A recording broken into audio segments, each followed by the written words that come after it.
Hare Krishna à tous, bienvenue au centre Bhakti Yoga à l'île de la Réunion.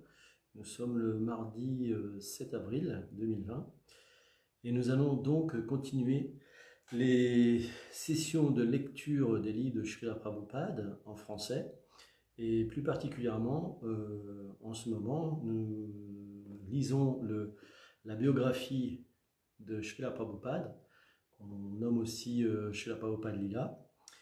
Et donc nous en sommes à la 6e session. Et nous avons déjà lu presque une centaine de pages. Donc je résume. Hier, nous avions, lors de la dernière session, nous avions pu découvrir la première initiation qui a eu lieu à New York, dans le centre de New York, de Prabhupada, dans la boutique Matchless Gift. Et puis après, nous avons eu aussi une belle histoire racontant comment les dévots avec Srila Prabhupada étaient allés dans un parc non loin du centre pour y faire du kirtan. Et on avait pu vraiment ressentir l'élan de toutes les personnes qui se trouvaient dans le parc, qui étaient vraiment attirées par le kirtan, puisqu'à la fin du kirtan, lorsqu'ils sont repartis au centre, il y a des personnes qui les ont suivis. Voilà. Et après la mise en programme aussi des programmes des centres des fils. Voilà, donc nous continuons la lecture. Son maître spirituel, lui ayant demandé de prêcher la conscience de Krishna en anglais, Bhaktivedanta Swami avait débuté en Inde la publication d'une revue intitulée Back to Godhead. Il avait écrit des articles dès les années 1930, mais ce n'est qu'en 1944, à Calcutta, qu'il avait effectivement commencé la publication. Il ne bénéficiait alors d'aucune aide et avait beaucoup de mal à réunir les 400 roupies mensuelles nécessaires à l'impression. C'est sans l'aide de personne qu'il avait écrit, édité, financé et distribué chaque numéro.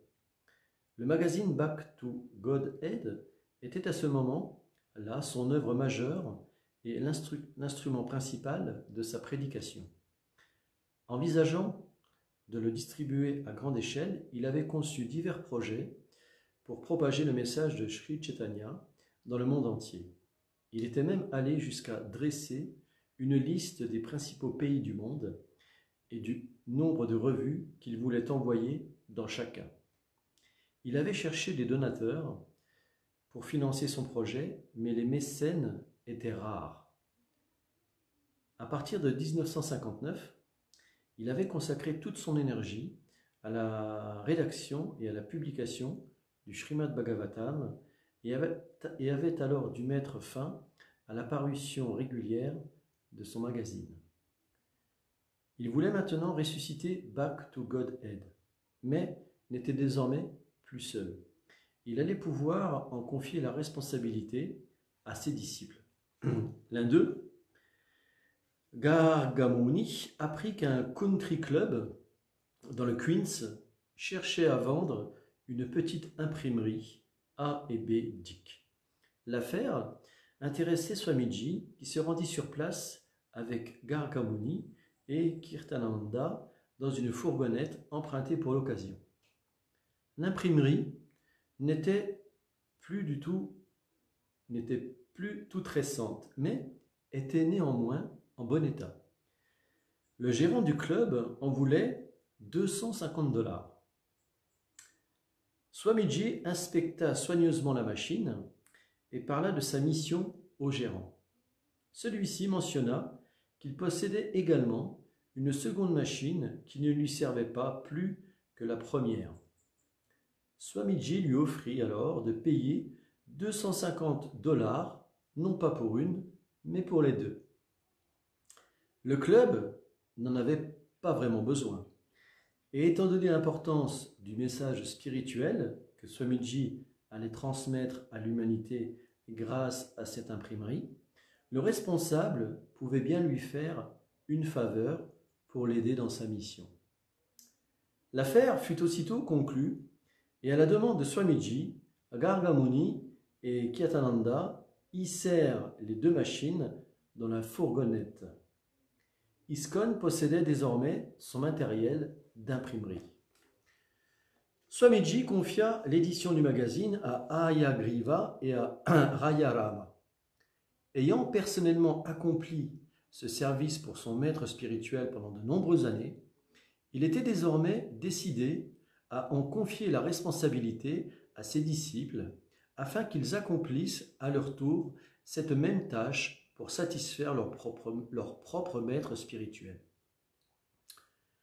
Hayagriva, qui enseignait auparavant les lettres, et Rayaram, qui avait exercé le métier d'écrivain, rédigèrent en peu de temps le premier numéro et se préparèrent à l'imprimer.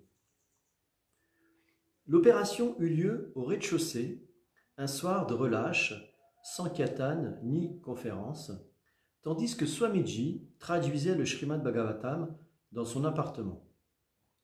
Rayaram avait préparé des stencils, puis, fébrile, il avait surveillé le déroulement du tirage. Il examinait la qualité d'impression de chaque page, tout en se passant la main dans la barbe avec un « pensif pour tout commentaire. Il fallait maintenant assembler et brocher chaque exemplaire de la revue.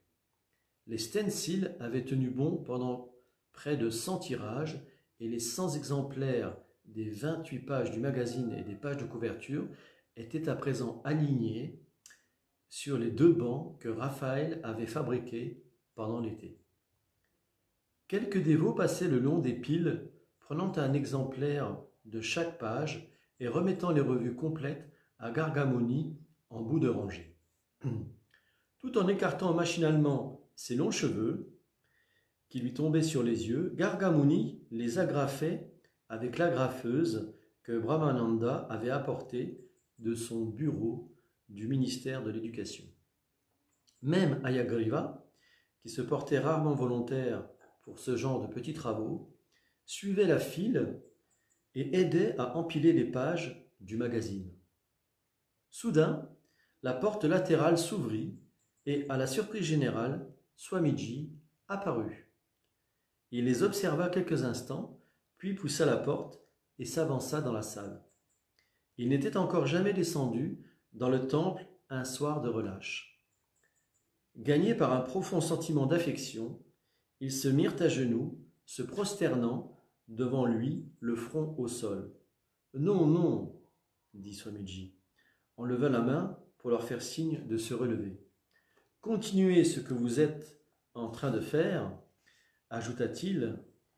Il se sentait un peu emprunté en sa présence, mais comme c'était évidemment pour les voir à l'œuvre qu'il était venu, ils se remirent au travail, silencieux et efficaces. Swamiji marcha le long des rangées de pages, sortant gracieusement la main des plis de son châle pour effleurer une pile de feuilles, puis un magazine complet.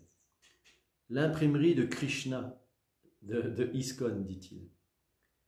La couverture était l'œuvre de Jagannath. C'était un dessin à l'encre de Radha et Krishna, assez semblable au tableau qu'il avait fait pour la salle du temple.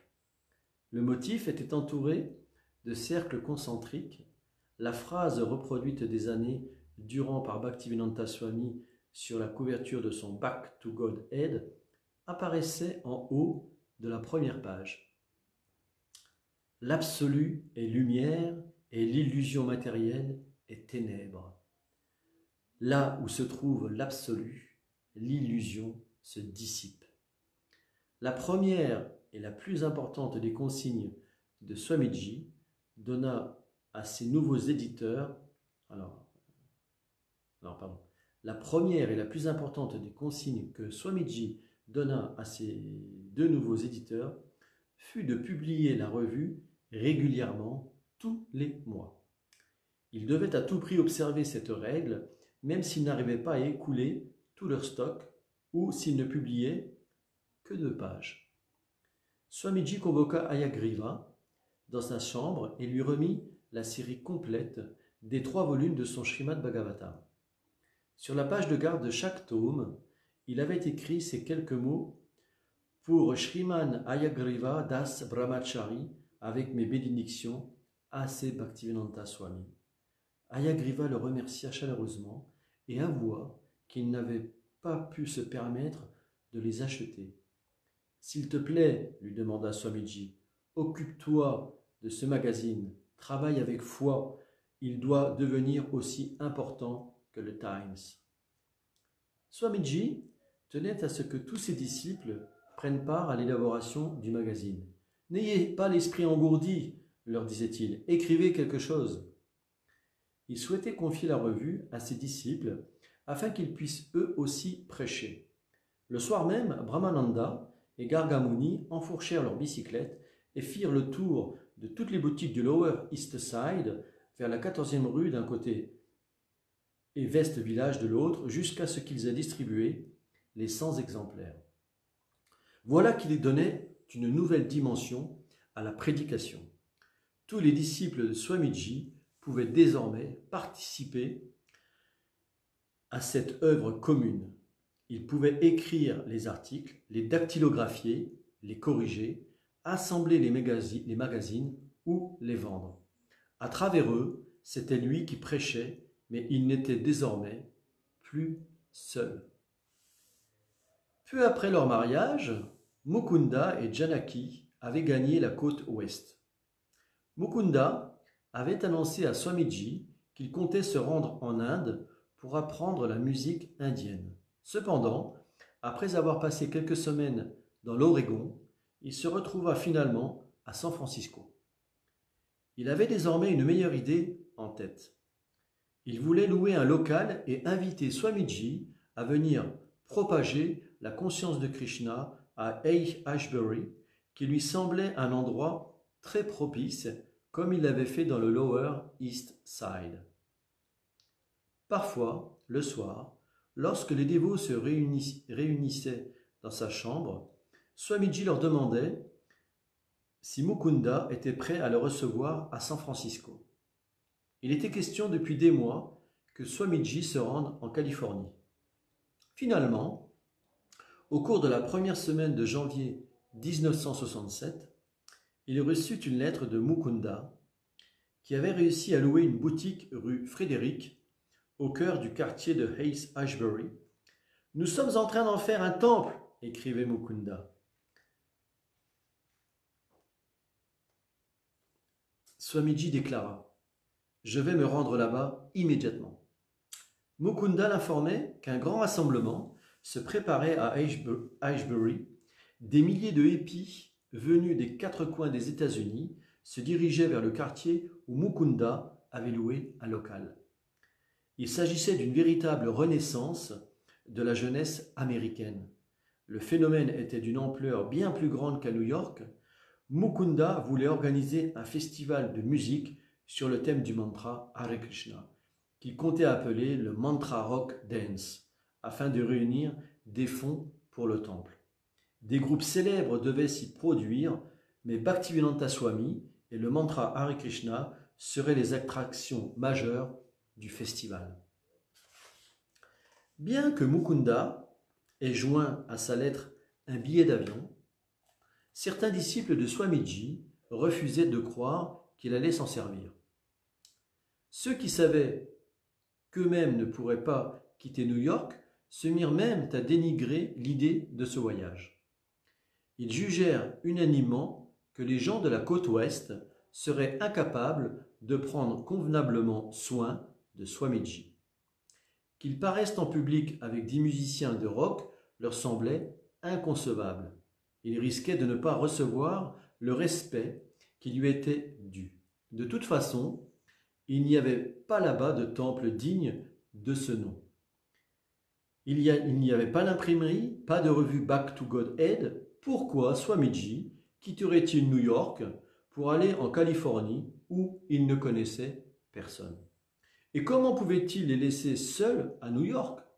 Comment leur vie spirituelle allait-elle continuer sans lui? Un ou deux dévots se risquèrent à exprimer ses sentiments à Swamiji de façon détournée. Il voulait ainsi lui reprocher son idée de départ et allait même jusqu'à laisser entendre que rien ne réussirait à San Francisco comme à New York s'il les quittait. Il était toutefois fermement décidé. Il n'appartenait pas à New York, mais à Krishna. Il devait donc se rendre partout où Krishna l'enverrait prêcher sa mission. Libre de toute attache matérielle, il était prêt à parcourir la terre entière pour propager le chant du Mahamantra Hare Krishna. Brahmananda nous raconte: nous étions bouleversés à l'idée de son départ. Il ne m'était jamais venu à l'esprit que la conscience de Krishna franchirait le périmètre du Lower East Side, et encore moins qu'elle s'étendrait au-delà de New York. Je m'imaginais que les choses resteraient éternellement telles qu'elles étaient. Les réservations furent faites pour la fin de la 2e semaine de janvier. Les dévots empaquetèrent les manuscrits de Swamiji et les rangèrent ensuite dans des malles. Ranochora, un nouveau dévot venu de Tompkins Square Park, qui avait réussi à réunir suffisamment d'argent pour acheter un billet d'avion, fut chargé d'accompagner Swamiji et d'être son assistant. Swamiji expliqua qu'il ne s'absenterait que quelques semaines et qu'il tenait à ce que toutes les activités du temple continuent en son absence. Swamiji attendait dans sa chambre la voiture qui devait l'emmener à l'aéroport. Il faisait froid et gris. Les radiateurs chuintaient. Il n'avait pour tout bagage qu'une seule valise contenant des vêtements et des livres. Après avoir vérifié que ses manuscrits étaient soigneusement rangés, il chargea Kyatananda de prendre soin de ses affaires et de l'appartement. Il s'assit une fois de plus face à son bureau, comme il l'avait fait tant de fois au cours des 6 mois écoulés, passant des heures à traduire la Bhagavad Gita et le Srimad Bhagavatam, ou à discuter avec ses disciples ou avec des visiteurs. Ce jour-là, cependant, il attendait simplement l'heure de son départ. C'était le second hiver qu'il passait aux États-Unis. Il avait maintenant créé l'Association internationale pour la conscience de Krishna, ISKCON. Quelques jeunes gens sincères étaient venus se joindre à lui. Il était déjà célèbre dans le Lower East Side et même les journaux parlaient d'eux. Mais cela n'était encore qu'un début. Il avait quitté Vrindavan dans ce but. Au début, il ne savait pas s'il parviendrait à demeurer plus de 2 mois en Amérique. À Butler, il avait seulement présenté ses livres, mais à New York, il avait découvert que des Mayavadis comme le docteur Mishra recevaient des dons et s'établissaient dans des locaux importants. Il avait du succès sans pourtant présenter le message authentique de la Bhagavad Gita, simplement parce que les Américains recherchaient quelque chose. Tous ces mois passés en Amérique avaient été difficiles. Bien qu'accomplissant la volonté de son Guru Maharaj, Srila Bhaktisiddhanta Sarasvati Thakur, et de Sri Chaitanya, il n'avait reçu aucune aide de ses frères spirituels en Inde. Cependant, Sri Chaitanya, l'aidant de ses bénédictions, le succès était assuré. Ce local, au numéro 26 de la 2e avenue, était pratique et bien situé. Il avait débuté là un temple dont ses disciples allaient maintenant prendre soin. Certains d'entre eux faisaient don de leur salaire, c'était un début. Swamiji regarda sa montre. Il enfila son manteau d'hiver, ses chaussures et son chapeau, puis glissa la main droite dans son sac à chapelet et se remit à réciter le Saint-Nom. Il sortit de l'appartement, descendit les escaliers et traversa la cour figé par le froid. Il s'en allait, laissant le temple derrière lui. Brahmananda, Rupanuga et Satsvarup étaient à leur travail. Il n'y avait personne pour lui dire au revoir ou lui adresser des signes de main chaleureux. Ainsi s'achève le chapitre numéro 2. Maintenant, nous allons commencer avec le chapitre 3, qui a pour titre « Lui seul pouvait les guider ». San Francisco, le 16 janvier 1967. À l'annonce de l'arrivée imminente du vol 21 en provenance de New York, le groupe rassemblé dans le hall de l'aéroport se resserra encore. Il y avait là une cinquantaine de hippies. Pendant quelques instants, ils semblèrent presque inquiets, incertains de ce qui allait se passer et se demandant à quoi ressemblerait le Swami. Roger Segal raconte : « Nous formions une drôle d'équipe. Même pour l'aéroport de San Francisco, Mukunda portait une tunique de Merlin l'Enchanteur toute quadrillée. Sam, une djellaba de berger marocain qui sentait encore le troupeau. Quant à moi, j'étais vêtu d'une sorte de robe de samouraï, japonais bleu à pois blancs que j'avais confectionné moi-même. Nous portions presque tous de longs chapelets. Certains étaient venus avec des vêtements de daim, d'autres avec des bottes, des treillis militaires et de petites lunettes de soleil rondes. Toute la fantasmagorie de San Francisco à son apogée. Quelques-uns seulement connaissaient déjà Swamiji, Mukunda, Janaki, Ravindra Swarup et Raya Ram, tous originaires de New York. Allen Ginsberg était également présent.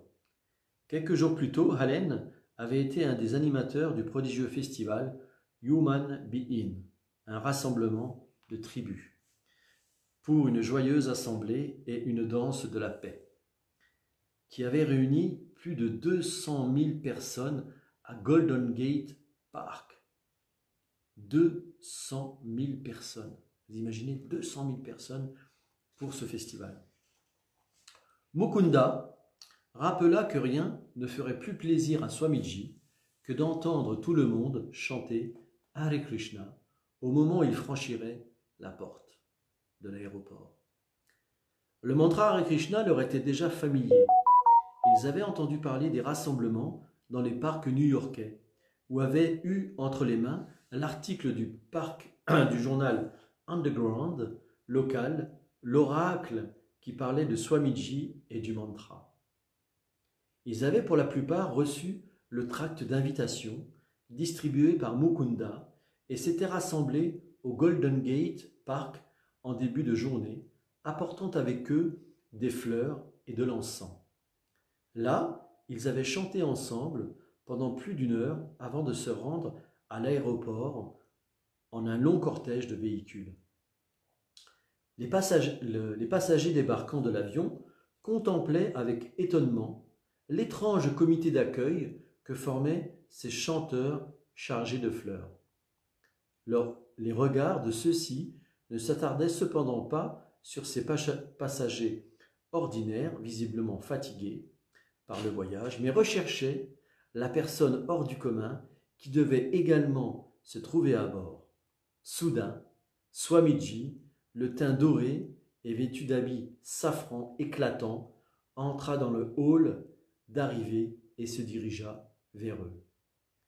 L'écho de leur chant lui était parvenu avant même qu'il ne pénètre dans l'aérogare, et il avait commencé à sourire, à la fois étonné et heureux. Il regardait tous ces visages dont si peu lui étaient familiers.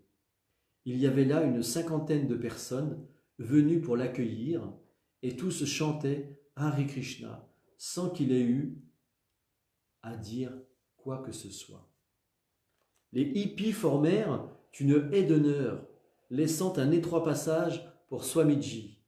Comme il avançait entre ses nouveaux admirateurs, des dizaines de mains se tendirent pour lui offrir des fleurs et de l'encens.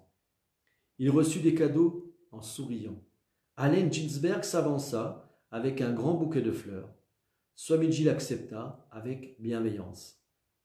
Il se mit ensuite à redistribuer les cadeaux qu'il venait de recevoir en poursuivant son chemin dans l'aérogare.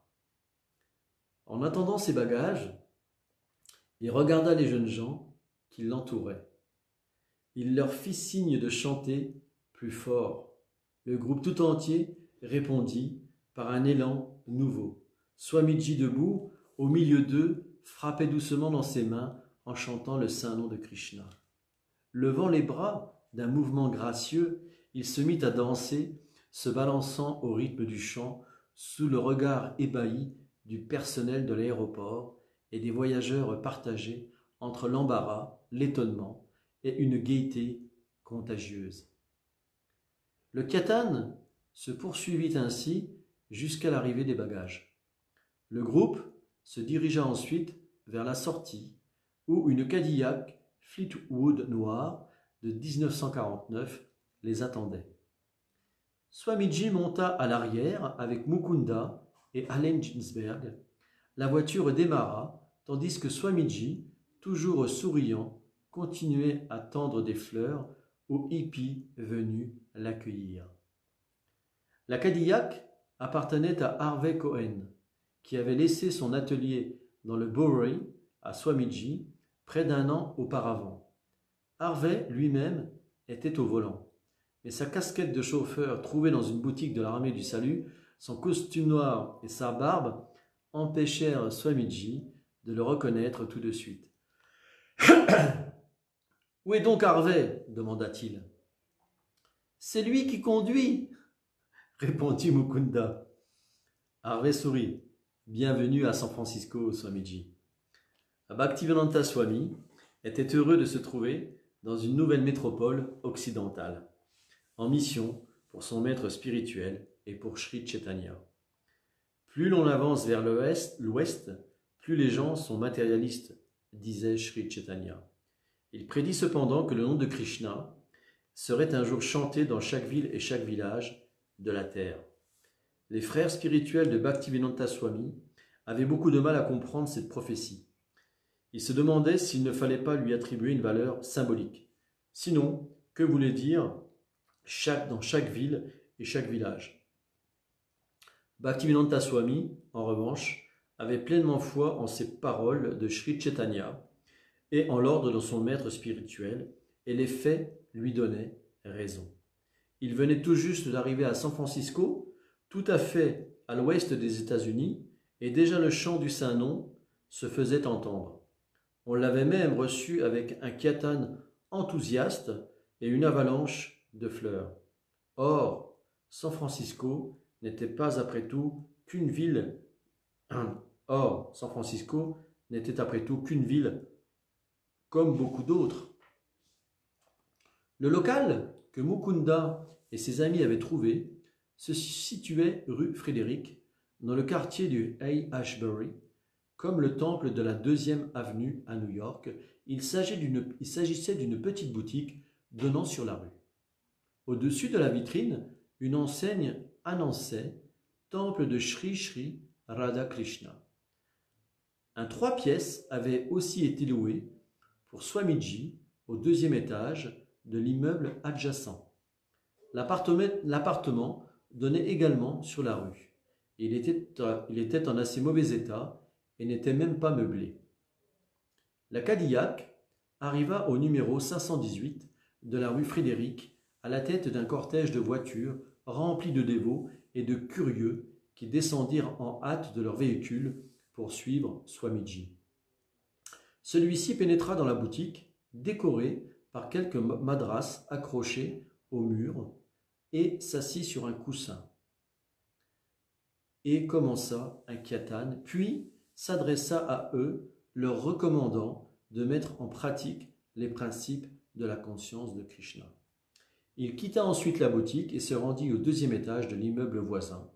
Il pénétra dans son appartement, suivi par de nombreux admirateurs et par les envoyés des 2 principaux journaux de San Francisco, le Chronicle et l'Examiner. Pendant que Ranocha Chora défaisait ses bagages et que d'autres dévots préparaient son déjeuner, Swamiji s'entretint avec les journalistes qui prenaient des notes, assis par terre en face de lui. « En bas, tout à l'heure, vous avez convié tout le monde à adopter la conscience de Krishna. Cette invitation s'adresse-t-elle également aux bohémiens ? et au beatnik de Haight-Ashbury? Oui, elle s'adresse à tout le monde, à vous, aux drogués, aux hippies et à tous les autres. Mais quiconque suit cet enseignement se transforme aussitôt. Que faut-il faire au juste pour devenir membre de votre mouvement? Il y a 4 conditions préalables. Je ne permets pas à mes élèves de fréquenter des jeunes filles en dehors du mariage. Je leur demande de ne prendre aucun excitant, y compris le café, le thé et les cigarettes, de ne pas consommer de chair animale et de ne pas s'adonner aux jeux d'argent. Est-ce que ces restrictions s'étendent à l'usage du LSD, de la marijuana et des autres stupéfiants? Je considère le LSD comme un excitant. Je n'autorise aucun de mes disciples à en prendre ou à se droguer de quelque façon que ce soit. Je leur apprends à se lever tôt le matin, à se doucher de bonne heure et à assister à des prières en commun 3 fois par jour. Notre mouvement met l'accent sur l'austérité, c'est la science de Dieu. Bhaktivedanta Swami avait eu maintes fois l'occasion de se rendre compte que les journalistes n'étaient généralement pas de fidèles porte-parole de son enseignement. Il saisissait toutefois l'occasion qu'il lui donnait de prêcher la conscience de Krishna. Même si ces journalistes étaient peu enclins à approfondir la philosophie de la conscience de Krishna, les disciples, eux, avaient soif d'apprendre. La grande erreur de la civilisation moderne, poursuivit Swamiji, est de vouloir accaparer ce qui ne lui appartient pas, troublant ainsi le cours naturel des choses. C'est à Dieu et à Dieu seul qu'appartient tout ce que renferme l'univers. Quand les gens comprendront que Dieu est le véritable propriétaire de toutes choses, le meilleur ami de tous les êtres et le juste destinataire de toute offrande et de tout sacrifice, la paix régnera sur la terre. Après le départ des reporters, Swamiji continua à parler avec les jeunes gens restés dans sa chambre. Mukunda, qui s'était laissé pousser les cheveux et la barbe, et portait toujours autour du cou le gros chapelet de perles rouges reçu des mains de Swamiji au moment de son initiation, lui présenta ses amis. Il expliqua qu'ils vivaient tous ensemble et voulait aider Swamiji à faire connaître la conscience de Krishna aux jeunes de San Francisco. Janaki, la femme de Mukunda, demanda à Swamiji comment s'était passé son voyage en avion. Il répondit qu'il avait été agréable, à part la sensation de pression dans les oreilles. De là-haut, les maisons ressemblaient à des boîtes d'allumettes, dit-il en indiquant leur taille entre son pouce et son index. Swamiji s'adossa au mur et retira les guirlandes de fleurs reçues au cours de la journée, ne gardant autour du cou qu'un collier de perles bon marché garni d'une petite clochette. Le prenant dans la main, il l'observa avec attention, faisant rouler les perles entre ses doigts. « Celui-ci est spécial, dit-il, en redressant la tête. Il a été fait avec dévotion. » Il continua à examiner de près le collier, comme s'il y attachait une grande importance. Lorsqu'on lui apporta son repas, Swamiji en distribua un peu à chacune des personnes présentes dans la pièce. Ranachora, efficace malgré un certain manque de tact, pria ensuite tout le monde de se retirer pour que Swamiji puisse prendre son repas et se reposer du voyage. À l'extérieur de l'appartement, comme dans la boutique, tout le monde parlait de Swamiji. Personne n'était déçu. Tout ce que Mukunda avait dit à son sujet s'était avéré vrai. Ils avaient particulièrement apprécié ce qu'il avait dit lorsqu'il avait parlé de voir toute chose du point de vue de Krishna. Le journal télévisé de 23 heures annonça l'arrivée de Swamiji. Les quotidiens publièrent la nouvelle dès le lendemain. Une partie de la deuxième page de l'Examiner avait été consacré à un article intitulé Swamiji convie les hippies, illustré par une photo du temple bondé de gens et quelques photos de Swamiji, l'air très grave. Prabhupada demanda à Mukunda de lui lire l'article. Le Chronicle, le plus important des journaux de San Francisco, présentait également l'événement sous le titre « Swami en territoire hippie. Un saint homme ouvre un temple à San Francisco ». L'article commençait ainsi. Un sage venu de l'Inde, considéré par ses amis et le poète beat, Allen Ginsberg, comme une des figures les plus conservatrices de sa foi, a débuté hier une mission évangélique au cœur du paradis hippie de San Francisco. Swamiji n'aima pas être qualifié de conservateur. Ce mot l'indignait. Conservateur, comment cela? C'est sans doute une allusion à votre point de vue sur le sexe et la drogue, suggéra Mukunda.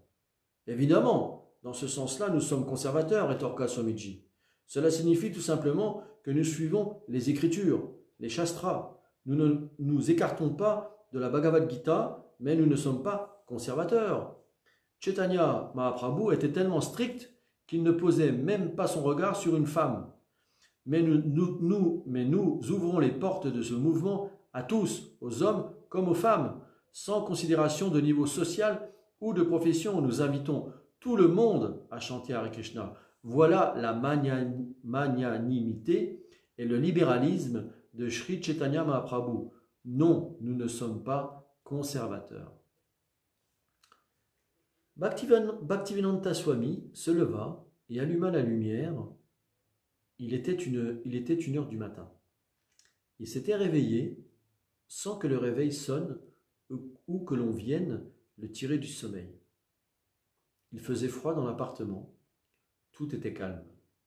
Enveloppé dans son grand châle, il s'assit, paisible, derrière son bureau de fortune, une malle remplie de manuscrits, et s'absorba dans la récitation du Saint-Nom en égrénant son chapelet.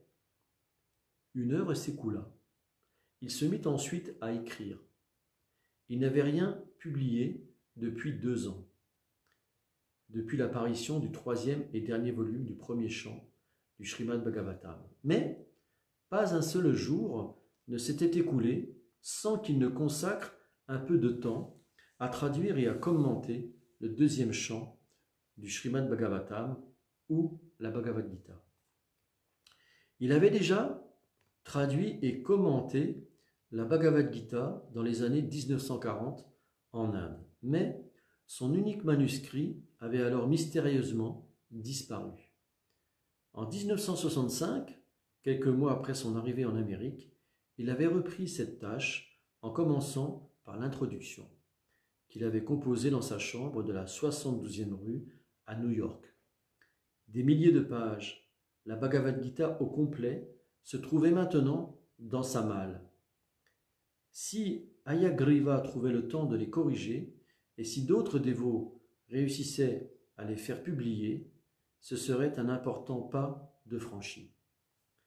Publier des livres en Amérique semblait toutefois relativement difficile. En Inde, il avait réussi à faire paraître 3 volumes en l'espace de 3 ans. Maintenant, en Amérique, même s'il avait de nombreux disciples, ce qui signifiait également davantage de responsabilité, aucun d'entre eux ne s'était encore montré sérieusement disposé à dactylographier et à corriger ses textes ou à affronter le monde de l'édition.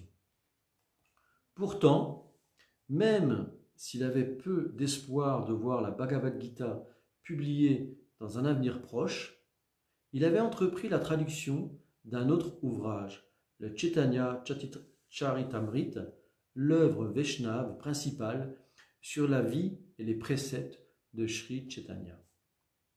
Swamiji prit ses lunettes, ouvrit ses livres et mit son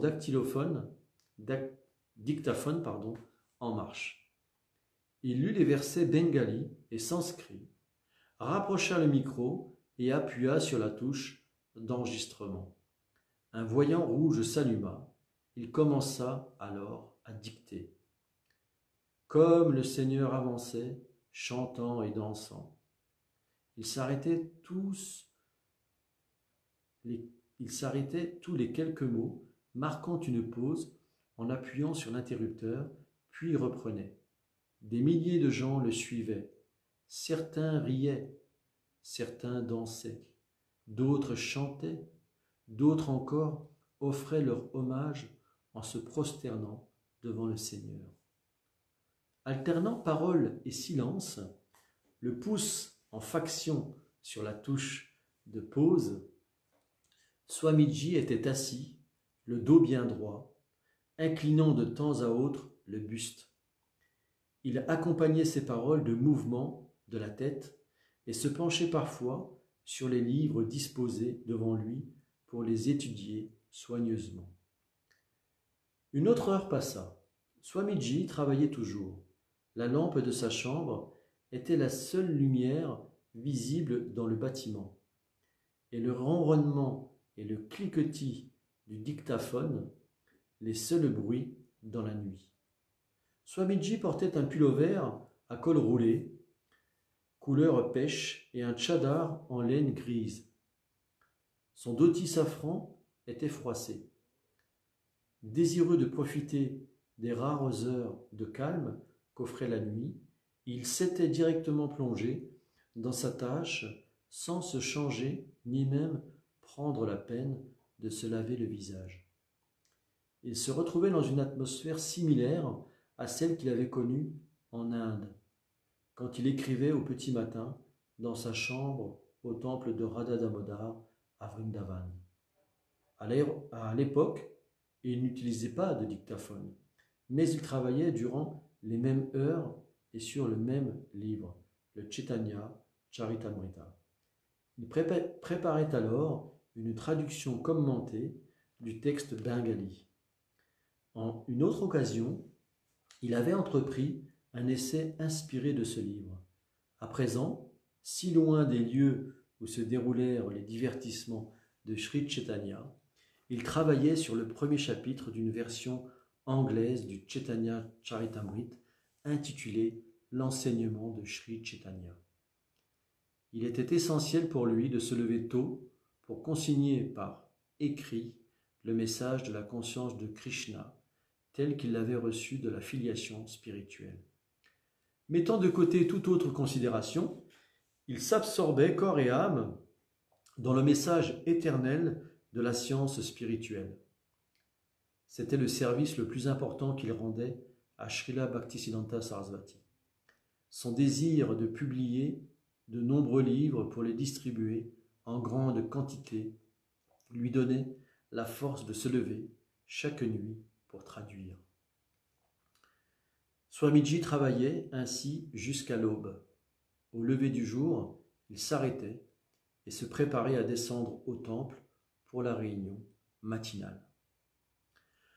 Malgré les objections de certains disciples new-yorkais, il était prévu que Swamiji participe au festival Mantra Rock Dance à l'Avalon Hall. Les dévots de New York ne trouvaient pas convenable que leurs frères de San Francisco invitent leur maître spirituel dans un tel endroit. L'Avalon Hall serait rempli de hippies complètement drogués. Le bruit des guitares électriques et des percussions serait assourdissant. Comment son message de pureté pouvait-il recevoir quelque écho? Mukunda et ses amis de San Francisco préparaient cependant ce festival depuis des mois. Des milliers de jeunes y étaient attendus. Le temple de San Francisco allait de plus y gagner plusieurs milliers de dollars. Aussi, bien qu'il ait fait part de certaines réserves à ses disciples de New York, Swamiji ne fit rien pour tempérer l'enthousiasme des dévots de San Francisco. Sam Spirchtra, un ami de Mukunda et l'un des organisateurs du festival, expliqua le projet à Hayagriva, qui venait d'arriver de New York. Il y a ici à San Francisco toute une nouvelle école de musique qui commencent à voir le jour, lui dit-il. Les Grateful Dead ont déjà enregistré leur premier disque et le fait qu'ils aient offert de participer à ce spectacle est pour nous un excellent tremplin publicitaire juste au moment où nous en avons besoin. Mais, répondit Hayagriva, d'après Swamiji, même Ravi Shankar est Maya. Oh, il n'y a pas de quoi s'en faire, dit Sam pour le rassurer. On a déjà tout arrangé. Tous les groupes seront sur l'estrade et Allen Ginsberg lui-même se chargera de présenter Swamiji. Swamiji prendra alors la parole, puis chantera Hare Krishna, accompagné par des musiciens des différentes formations. Après quoi, il quittera la scène. 4000 personnes sont attendues. Swamiji savait qu'il ne ferait aucun compromis. Il monterait sur scène, chanterait le saint nom et s'en irait. L'important était de faire connaître le mantra Hare Krishna. Si des milliers de jeunes venus écouter du rock pouvaient entendre et chanter le nom de Dieu, quel mal y aurait-il à cela? Swamiji était prêt à aller n'importe où pour propager la conscience de Krishna. Le mantra Hare Krishna étant de nature absolue, quiconque l'entend ou le chante, peu importe les circonstances, tout cela peut éviter de renaître au sein d'espèces inférieures dans sa prochaine vie. Ces jeunes hippies étaient en quête de spiritualité, mais ils ne savaient pas où chercher et ils n'avaient personne pour les guider. Égarés, ils prenaient leurs hallucinations pour des visions divines. Comme beaucoup de jeunes du Lower East Side, ils avaient cependant soif d'une existence spirituelle authentique. Swamiji prit la décision d'aller au concert. C'était le désir de ses disciples et il se considérait leur serviteur et le serviteur de Sri Chaitanya. Mukunda, Sam et Harvey avaient rencontré Chet Helms, l'organisateur de concerts rock, qui avait accepté que les dévots utilisent sa salle, l'Avalon Hall, et que la recette soustraction faite des cachets des artistes, des frais de sécurité et des diverses charges aille au temple de San Francisco. Mukunda et Sam étaient ensuite allés voir les musiciens qui vivaient pour la plupart du côté de la baie. Tous les nouveaux groupes de rock, les plus fameux de San Francisco, The Grateful Dead, Moby Grape, Big Brother and the Holding Company, Jefferson Airplane et Quicksilver Messenger Service, acceptèrent de monter sur scène avec Bhaktivedanta Swami pour un cachet minime, $250 par groupe. Allen Ginsberg ayant aussi accepté de participer, l'affiche était complète. Le soir du concert, la file d'attente dépassait le coin du pâté de maison. Les célébrités locales commencèrent à arriver. Timothy Leary, le pionnier du LSD, se présenta et fut conduit à son siège sur la scène.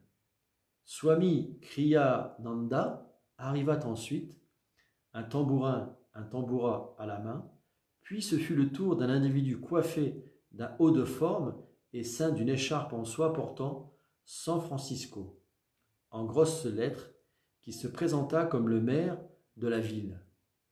Mukunda s'apprêtait à refouler un jeune homme élégant qui n'avait pas de ticket lorsque quelqu'un lui donna une petite tape sur l'épaule. « Ça va, laisse-le entrer, c'est Hosley. » Mukunda s'excusa et laissa entrer Augustus Hosley Stanley II, vedette folk et fameux fabricant de LSD sans billet. La majorité du public avait revêtu pour l'occasion des vêtements colorés et insolites. Tenue sioux, pancho mexicain, kurta indienne, plumes et chapelet. Certains hippies avaient apporté leurs instruments, flûtes, luttes, calvasses, tablas, tambourins, trompettes et guitares. Les Hells Angels arrivèrent avec leurs compagnes, cigarettes à la bouche. Ils avaient les cheveux crasseux, étaient vêtus de vieux blue jeans, de bottes et de vestes en treillis. Ils portaient des chaînes, des casques allemands et de nombreux emblèmes. Tout y était, à l'exception de leur moto qu'ils avaient dû garer à l'entrée. Donc, pour ceux qui ne savent pas, les Hells Angels, c'est un groupe de motards qui normalement roulent en Harley Davidson. Les Hells Angels, donc les Hells Angels et les anges, Hells, je sais plus ce que c'est. Les dévots montèrent sur scène et commencèrent un kirtan dansant comme Swamiji le leur avait appris. Une épaisse fumée dansant se dégageait de l'estrade et des quatre coins de la pièce. Bien que la plus grande partie de l'assistance soit sous l'effet de la drogue, l'atmosphère était calme. Ils étaient venus pour une expérience spirituelle. Le chant était très mélodieux. Plusieurs musiciens se mirent à jouer de leurs instruments. Les effets lumineux commencèrent, éclairs stroboscopiques, projections de balles colorées allant d'avant en arrière sur les murs au rythme de la musique, et mélange d'huile colorée dessinant sur le sol, les murs et les plafonds de vastes arabesques mouvantes. Un peu après 8 heures, les musiciens de Moby Grape montèrent sur scène avec leurs puissantes guitares, une basse et 2 batteries. Ils entamèrent leur premier morceau. Le son amplifié résonna puissamment dans la salle, accueilli par un rugissement de contentement. Il était près de 9h30 lorsque Swamiji quitta son appartement de la rue Frédéric et s'installa sur la banquette arrière de la Cadillac d'Harvey Cohen. Vêtu de ses habits safran, il portait une guirlande de gardénia qui embaumait la voiture de leur parfum exquis. Au cours du trajet, il parla de la nécessité d'ouvrir de nouveaux centres. À 10h, il gravit l'escalier menant à l'Avalon Hall, suivi par Kyadananda et Ranachora. Au moment où il pénétra dans le hall, les dévots firent résonner les conques et quelqu'un entama un roulement de tambour. La foule s'écarta pour lui laisser un passage jusqu'à la scène. La tête haute, Swamiji semblait flotter au milieu de la salle. Soudain, les effets lumineux cessèrent et des images des divertissements de Krishna apparurent. Krishna et Arjuna sur leur char, Krishna se régalant de beurre, Krishna terrassant le monstre tornade, Krishna portant sa flûte à ses lèvres, tandis que Swamiji traversait la salle comble, la foule se leva, applaudissant joyeusement sur son passage. Il monta sur l'estrade et s'assit paisiblement sur un coussin. L'assistance se calma. Se tournant vers Allen Ginsberg, Swamiji lui demanda de dire quelques mots au sujet du mantra. Allen entreprit alors de décrire son expérience du mantra Hare Krishna. Il raconta également comment Swamiji avait aménagé en temple une ancienne boutique de la 2e avenue et parla des kirtans à Tompkins Square Park à New York. Il invita ensuite tout le monde à se rendre au temple de la rue Frédéric, donc de San Francisco. Je recommande tout spécialement les kirtans du petit matin, dit-il, à ceux qui, en descente de LSD, voudraient stabiliser leur conscience au moment de remettre les pieds sur terre. Swamiji prit la parole et donna un bref historique du mantra, puis, se tournant de nouveau vers Allen, lui demanda de chanter. Allen prit son harmonium et entonna la mélodie qu'il avait apprise en Inde. Le public se mit graduellement à chanter avec lui. Comme le kirtan s'intensifiait et gagnait peu à peu toute l'assistance, les musiciens des différents groupes présents s'avancèrent les uns après les autres sur l'estrade pour se joindre à la fête. Rana Chora, qui était un bon musicien, s'installa derrière la batterie de Moby Grape. Basse et guitare électrique se mêlèrent à ce flot d'enthousiasme. Les dévots et de nombreux hippies envahirent la scène. Des taches multicolores enveloppaient l'assistance et tournoyaient au rythme du mantra qui apparaissait maintenant projeté sur le mur. Hare Krishna, Krishna Krishna, Hare Hare Rama, Rama Rama, Hare Hare. Comme les vibrations du chant emplissaient toute la salle, quelques hippies se levèrent et commencèrent à danser en se tenant la main. Allen Ginsberg raconte: on a chanté Hare Krishna toute la soirée. C'était absolument génial. Une fête ouverte à tous. L'enthousiasme spirituel du Haight-Ashbury était à son comble. C'était la première fois qu'avait lieu à San Francisco un festival où chacun pouvait véritablement participer et se sentir uni à tous les autres. Tout le monde pouvait chanter et danser au lieu de se contenter de regarder. Janaki raconte aussi: il ne savait pas pourquoi il chantait, mais même si la plupart étaient drogués, Swamiji était très heureux de voir tant de personnes chanter ensemble. Il adorait regarder les gens chanter Hare Krishna. Hayagriva raconte aussi: debout devant les groupes, je n'entendais pratiquement rien, mais je me rendais compte que le mantra Hare Krishna couvrait la musique et prenait de plus en plus d'intensité. Une immense diapositive de Krishna portant une couronne dorée, ornée d'une plume de paon et jouant de la flûte, était projetée sur le mur derrière l'estrade. Au bout d'un moment, Swamiji se leva, tendit les bras en l'air et se mit à danser. Il fit signe à tout le monde de l'imiter. Ceux qui étaient encore assis se levèrent et commencèrent à chanter et à danser, se balançant comme lui au rythme de la musique. Roger Segal raconte: la salle ressemblait à un champ de blé agité par le vent. Il régnait une sérénité qui contrastait étrangement avec l'ambiance généralement survoltée de l'Avalon Hall. Le chant du mantra Hare Krishna a duré plus d'une heure. Au bout d'un moment, tout le monde sautait et chantait à tue-tête, à en avoir les larmes aux yeux.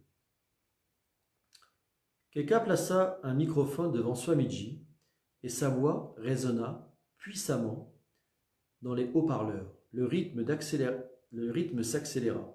Swamiji était en sueur. Kyatananda insista pour que le kirtan cesse. Swamiji a passé l'âge, disait-il, cela risque de lui faire du mal.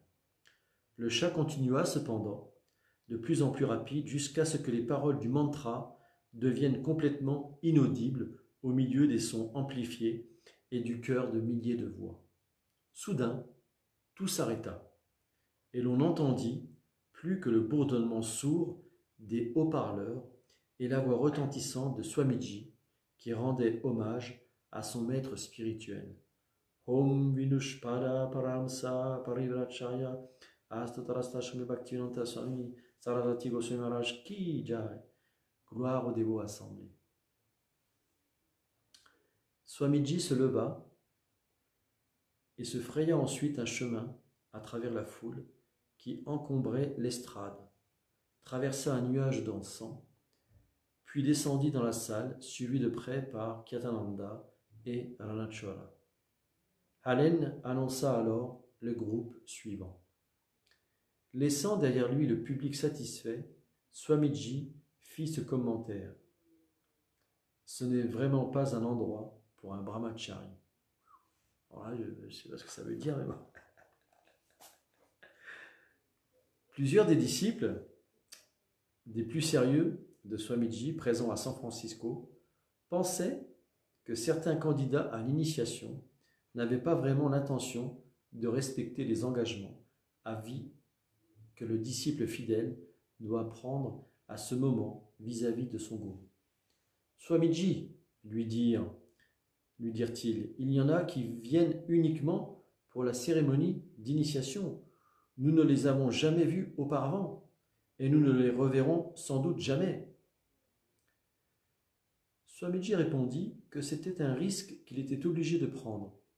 Il expliqua un jour, au cours d'une conférence au temple, que le disciple qui reçoit l'initiation est affranchi des suites de ses actes péchés passés, mais que le maître spirituel demeure néanmoins responsable de son sort jusqu'à ce qu'il soit libéré du monde matériel. Il ajouta que Sri Chaitanya avait donc recommandé qu'un gourou ne prenne pas trop de disciples. Un soir, dans la salle du temple, un homme barbu, de haute stature, leva la main pendant la période réservée aux questions et demanda à Swamiji : « Est-ce que je peux être initié ?» Cette requête présomptueuse contraria les disciples de Swamiji, mais lui-même resta serein. « Oui, répondit-il, mais tu dois répondre à 2 questions. Tout d'abord, qui est Krishna ? » Le garçon réfléchit un instant, puis il répondit : « Krishna est Dieu. » « Oui, répondit Swamiji. « Et qui es-tu » Le garçon se remit à réfléchir et répondit finalement : « Je suis le serviteur de Dieu. » « Très bien, dit alors Swamiji, tu pourras être initié dès demain. »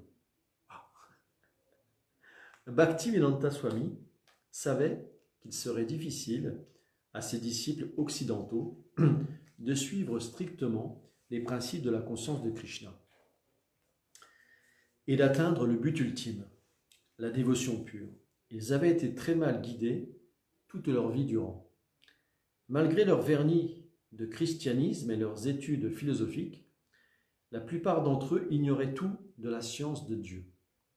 Ils n'avaient même pas la moindre idée des effets néfastes de la vie sexuelle illicite et de la consommation de chair animale. Pourtant, ils le croyaient lorsqu'il leur enseignait ces choses. D'autre part, ils chantaient Hare Krishna avec enthousiasme. Comment donc auraient-ils pu les rejeter ? Bien entendu, l'avenir seul dirait si ses disciples parviendraient à persévérer dans la voie de la conscience de Krishna en dépit des tentations omniprésentes de Maya, l'énergie d'illusion. Certains se laisseraient prendre, faiblesse inhérente à la nature humaine, mais d'autres tiendraient bon. Ceux qui chanteraient Hare Krishna avec sincérité, tout en se gardant de commettre des activités pécheresses, réussiraient certainement. Swamiji prit un jour un exemple. On peut toujours prétendre, dit-il, que la nourriture qui est fraîche aujourd'hui se gâtera dans quelques jours si l'on n'en fait pas bon usage. Mais tant qu'elle est fraîche, ce n'est que de l'extrapolation.